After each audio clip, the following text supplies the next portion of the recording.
ಸ್ನೇಹಿತರೆ ನಮಸ್ತೆ. ಇದು ನ್ಯೂಸ್ 18 ಡಿಜಿಟಲ್. ನಾನು ನಿಮ್ಮ AT ವೆಂಕಟೇಶ್ ಪ್ರಭು. ಬೆಂಗಳೂರು ದಕ್ಷಿಣ ಜಿಲ್ಲೆಯ ಚನ್ನಪಟ್ಟಣದಲ್ಲಿ ಏನು ಕಾಡಾನೆಗಳ ಹಾವಳಿಯಿಂದಾಗಿ ಈ ಭಾಗದ ಜನ ವ್ಯವಸಾಯವನ್ನು ಮಾಡೋದನ್ನು ಬಿಟ್ಟು ಬೇರೆ ಬೇರೆ ಕೆಲಸಗಳಲ್ಲಿ ನಿರತರಾಗಿದ್ದಾರೆ.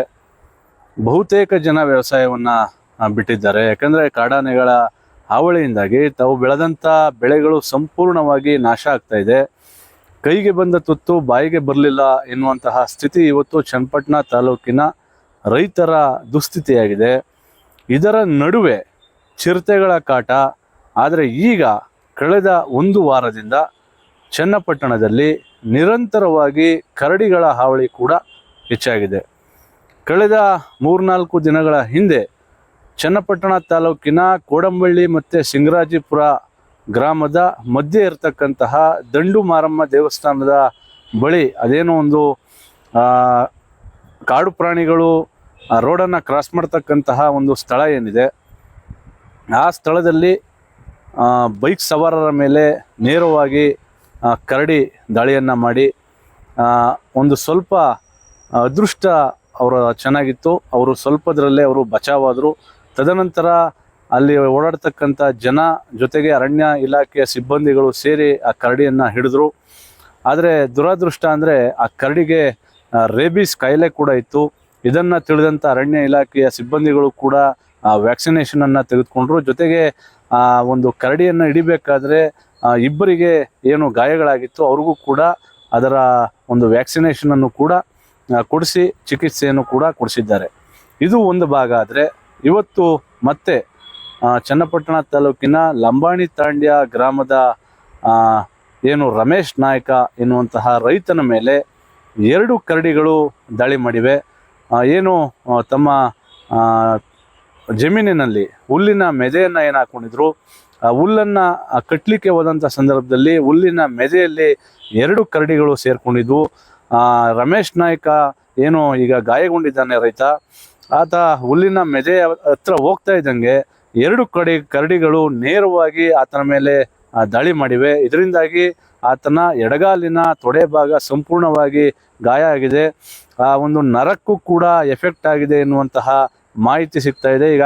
ಈಗ ಚನ್ನಪಟ್ಟಣ ಸಾರ್ವಜನಿಕ ಆಸ್ಪತ್ರೆಯಲ್ಲಿ ರಮೇಶ್ ನಾಯ್ಕ ಚಿಕಿತ್ಸೆಯನ್ನು ಪಡಿತಾ ಇದ್ದಾನೆ. ಆದರೆ ವೈದ್ಯರ ಸಲಹೆ ಏನಿದೆ ಅಂದರೆ ಆತನಿಗೆ ಈಗ ಒಂದು ಸಣ್ಣದ ಸರ್ಜರಿ ಕೂಡ ಮಾಡಬೇಕಾಗಿದೆ. ಯಾಕೆಂದರೆ ಅದು ನರದ ಮೇಲೆ ಉಗುರು ತಗಲಿ ಒಂದು ಪರ್ಚಿರುವಂಥ ಗಾಯ ಆಗಿರ್ತಕ್ಕಂಥ ಹಿನ್ನೆಲೆ ಆ ತೊಡೆ ಭಾಗ ಊದ್ಕೊಂಡಿದೆ, ರಕ್ತ ಕ್ಲಾಟ್ ಆಗಿದೆ ಎನ್ನುವಂತಹ ಮಾಹಿತಿ ಕೂಡ ಲಭ್ಯ ಆಗ್ತಾ ಇದೆ. ಯಾವ ಥರ ಇತ್ತು ಇದು? ಹಸು ಮೇವು ಕುಯ್ಯಕ್ಕೆ ಹೋಗ್ಬೇಕಾರೆ ಸಡನ್ನೇ ಅದು ಮುಸ್ಕಿನ ಜೋಳ ಕುಯ್ಬೇಕಾದ್ರೆ ಮೇಲೆ ದಾಳಿ ಮಾಡೋಕೆ ಟ್ರೈ ಮಾಡ್ತದ್ದು. ಜೋಳ ಇದ್ದಾಗಿ ಅದು ನನಗೆ ಸಡನ್ನೇ ಹೊಡೆಯೋಕ್ಕಾಗಿಲ್ಲ ದೇಹಕ್ಕೆ.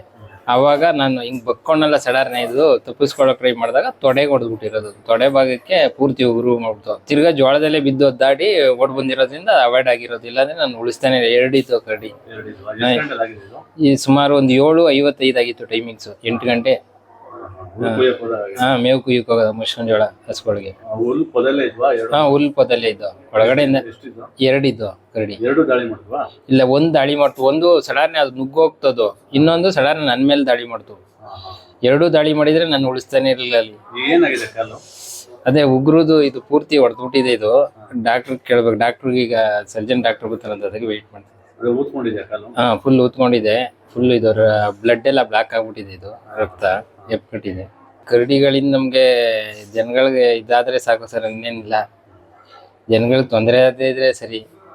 ಈಗ ಮೊನ್ನೆ ಕರಡಿ ಆ ಭಾಗದಲ್ಲಿ ಜಾಸ್ತಿ ಆಗಿದೆ. ಮತ್ತೆ ಮೊನ್ನೆನು ಸಿಂಗಲಾಜಿಪುರದ್ದು ಈಗಾಗಲೇ ಅದು ಸೋಷಿಯಲ್ ಮೀಡಿಯಾದಲ್ಲಿ ಓಡಾಡ್ತಾ ಇದೆ. ಅದು ಹಗಲು ಹೊತ್ತೆ 9 ಗಂಟೆಯಲ್ಲಿ ಕರಡಿ ಆಗಿರೋದು. ನಮ್ದು ಅಲ್ಲೇ ಪಕ್ಕ ಭಾಗಗಳಾಗಿರೋದ್ರಿಂದ ಬೇರೆಯವ್ರು ತೊಂದರೆ ಆಗದಿದ್ರೆ ಸಾಕು.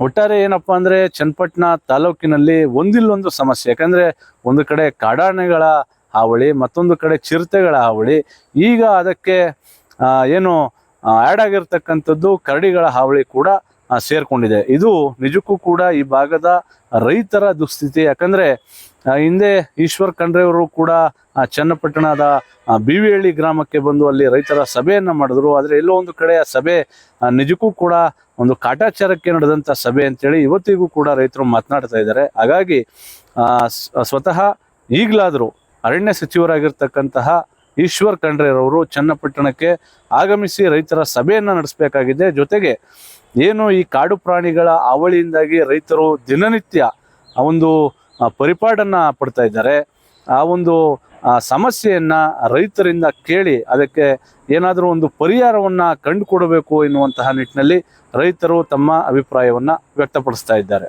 ನಿರ್ಭೀತ, ನಿಷ್ಪಕ್ಷಪಾತ, ವಿಶ್ವಾಸಾರ್ಹ ಸುದ್ದಿಗಳಿಗೆ ಮತ್ತೊಂದು ಹೆಸರಾಗಿರುವಂತ ನ್ಯೂಸ್ 18 ಕನ್ನಡ ಈಗ ಆಪ್ನಲ್ಲೂ ಲಭ್ಯವಿದೆ. ದಯವಿಟ್ಟು ಇಲ್ಲಿರುವಂತ QR ಕೋಡ್ ಸ್ಕ್ಯಾನ್ ಮಾಡಿಕೊಂಡು ಆಪ್ ಡೌನ್ಲೋಡ್ ಮಾಡೋದಕ್ಕೆ ಮರಿಬೇಡಿ. ನಿಮ್ಮ ಬೆಂಬಲ ಹೀಗೆ ಸದಾ ನಮ್ಮೊಂದಿಗಿರಲಿ. ಧನ್ಯವಾದ.